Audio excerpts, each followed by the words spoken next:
온라인 성경 공부 신나는 성경 탐험 8번째 시간 시작하겠습니다. 오늘의 찬송가는 204장입니다. 안녕하세요. 신나는 성경 탐험 8번째 시간입니다. 그동안 잘 지내고 계셨나요? 조금 추워졌어요. 쌀쌀해졌고 가을이 온 것 같습니다. 가을이 온 것 같았는데 또 이번 주간, 지난 주간 한 주 동안은 좀 추워서 가을이 벌써 가버리나 하는 생각도 하고 있습니다.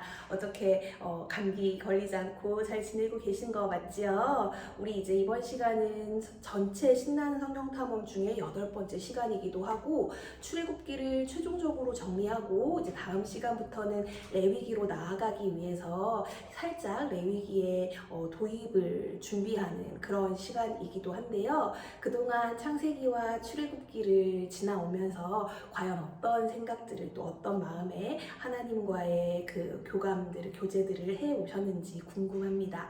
우리가 오프라인에서 같이 이야기를 나누면서 성경 공부를 할 수 있다면 참 좋을 텐데 그런 시간들이 되지 못해서 조금 아쉬운 마음도 있고요. 또 온라인으로 이렇게 짧은 시간 공부를 같이 하게 되면서 어쩌면 오히려 짧게 끊어서 가져가는 이것들이 조금 더 도움이 될 수도 있겠다 하는 생각도 하게 됩니다. 자, 그러면 이제 이번 주 신나는 성경 탐험 8번째 시간 출애굽기를 최종적으로 정리하고 또 레위기로 나아가기 위한 전 단계의 시간을 시작해 보려고 합니다. 준비되셨지요? 그러면 말씀 한 절 읽고 같이 다시 돌아오도록 할게요.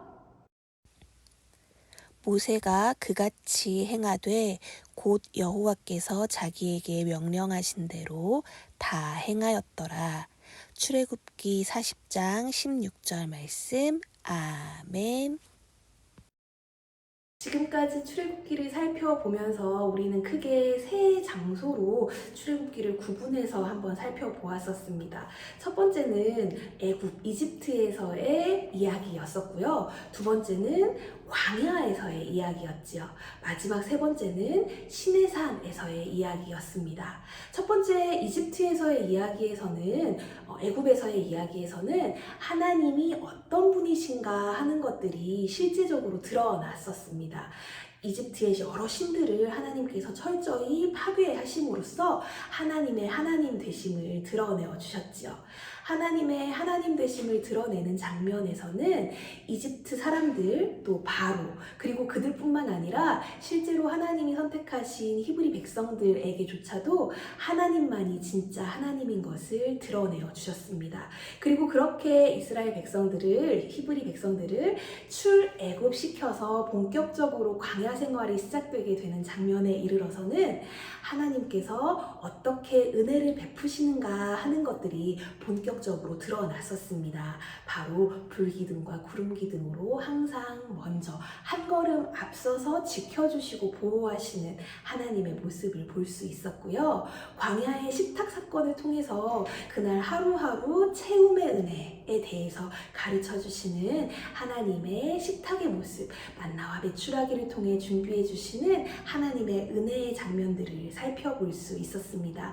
이것을 통해서 우리는 하나님의 경제관념 또한 알 수 있게 되었는데요. 나누고 베풀고 또 함께 모여 생활하는 것들이 얼마나 소중한지를 다시 한번 재고해 볼 수 있었어요. 그날 하루하루 하나님이 주신 은혜에 만족하고 감사하는 삶이 사실은 조금 불안하더라도 얼마나 은혜 가운데 거하는 삶인가, 이것은 경험해보지 않으면 알 수 없는 삶이다 라는 이야기도 지난 시간에 함께 나누어 보았습니다. 자, 그리고 이제 결정적인 사건은 바로 시내산에서 이루어지지요. 시내산에서는 민족의 정체성이 형성되는 대단한 일들이 일어나는데요. 바로 모세를 통해 하나님께서 십계명을 허락하신 것입니다.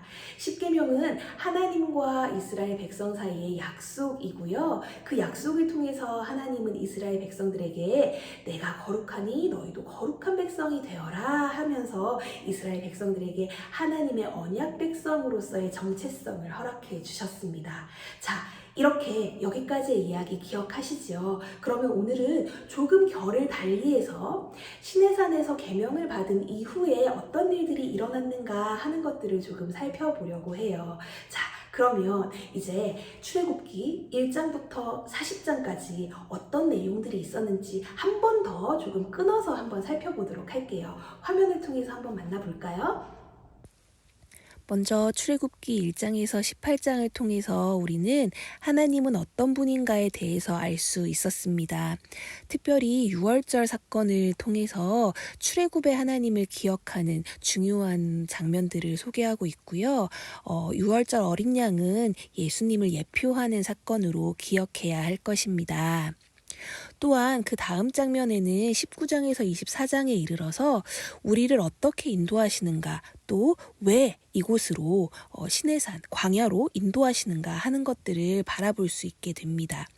이 장면에서는 시내산과 율법, 시내산 언약과 율법에 대해서 이야기하면서 제사장 나라와 거룩한 백성으로 삼는 정체성이 형성되게 되고요. 출애굽기 마지막 장면인 25장과 40장에서는 성막의 설계와 성막의 완성 장면이 등장하게 되지요. 이렇게 화면을 통해서 출애굽기 1장부터 40장까지 어떤 내용들이 있었는지를 살펴보았습니다.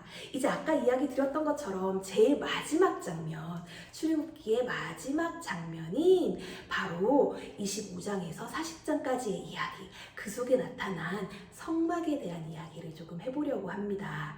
자, 성막, 바로 하나님이 임재하시는 거룩한 장소이지요. 성막의 이야기는 출애굽기의 마지막 부분에 나타나는데요.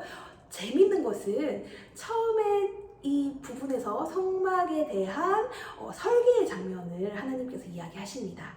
그리고 중간 부분에 좀 낯선 장면이 등장을 해요. 바로 금송아지 사건이 등장을 하고요. 그리고 제일 마지막 부분에 성막이 짠 완성되는 장면이 나타나고 있습니다. 그렇다면 성막의 설계와 성막의 완성, 그 사이에 금송아지 사건이 등장하는데 과연 이것들의 이야기들은 어떻게 왜 그 자리에 있는 것인지, 그것을 통해 무엇을 하나님이 우리에게 말씀하고 싶으신 것인지 우리 그럼 같이 화면 보면서 한번 살펴볼까요? 애굽에서 나와서 광야로 들어가게 된 이스라엘 백성들은 바로 가나안 땅으로 들어갈 수 있는 빠른 길이 있었음에도 불구하고 하나님의 명령을 따라 하나님의 말씀대로 광야를 돌아 생활하게 되는데요. 이 장면들을 보면 하나님께서 이스라엘 백성들을 어떻게 훈련시키는가 하는 것들을 알 수 있었습니다. 결국 광야에서의 생활은 하나님의 방식대로 사는 훈련을 하는 기간들이었지요. 거룩한 백성의 삶을 배우는 훈련의 도상이 바로 광야가 되었습니다. 거룩한 백성으로 살아가는 그 훈련은 바로 하나님의 명령대로 하나님의 말씀 따라 살아가는 것이었습니다.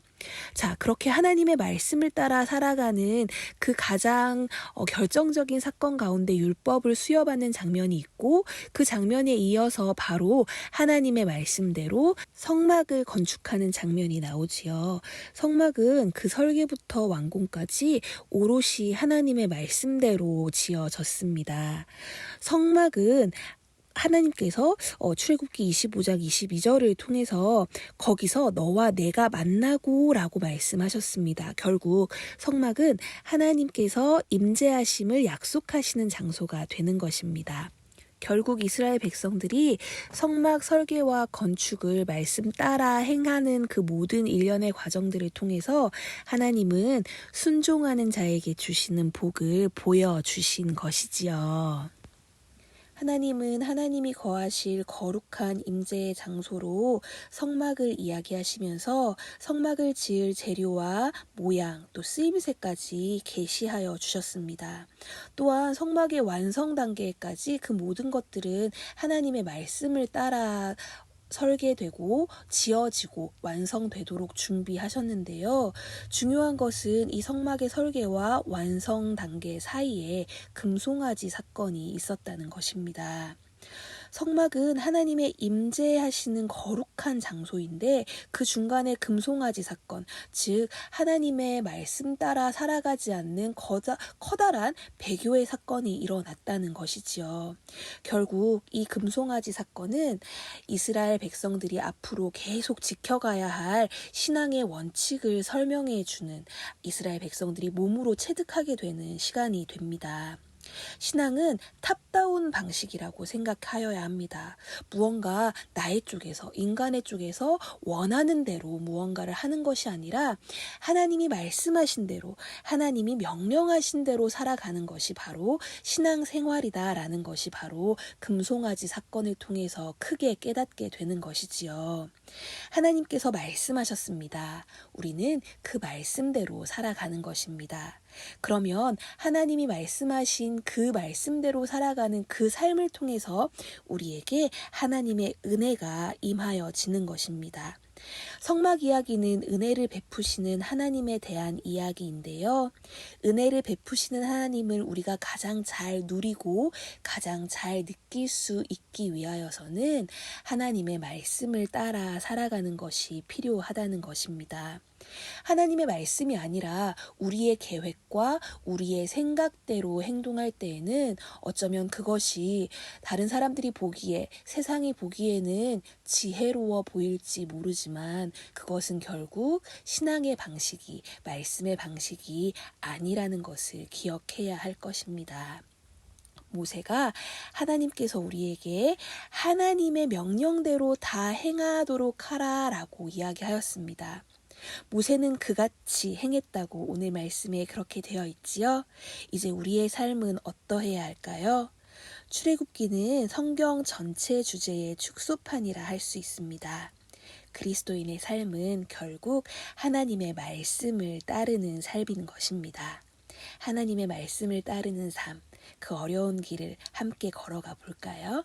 자, 이렇게 오늘 출애굽기의 마지막 부분까지 완성해 보았습니다. 출애굽기까지 재미있게 왔는데 사실 레위기 가면 조금 힘들어요 하시는 분들 많으시지요? 다음 시간에도 조금 쉽고 조금 더 재미있게 조금 더 편안하게 레위기 만날 수 있도록 준비해 보도록 하겠습니다. 그러면 이제 다 같이 주기도문하고 마치려고 해요. 주기도문하고 마친 다음에 다음 시간 다시 뵐게요. 자, 우리 다음 시간에 다시 만나요. 하늘에 계신 우리 아버지, 아버지의 이름을 거룩하게 하시며 아버지의 나라가 오게 하시며 아버지의 뜻이 하늘에서와 같이 땅에서도 이루어지게 하소서. 오늘 우리에게 일용할 양식을 주시고 우리가 우리에게 잘못한 사람을 용서하여 준 것 같이 우리 죄를 용서하여 주시고 우리를 시험에 빠지지 않게 하시고 악에서 구하소서. 나라와 권능과 영광이 영원히 아버지의 것입니다. 아멘.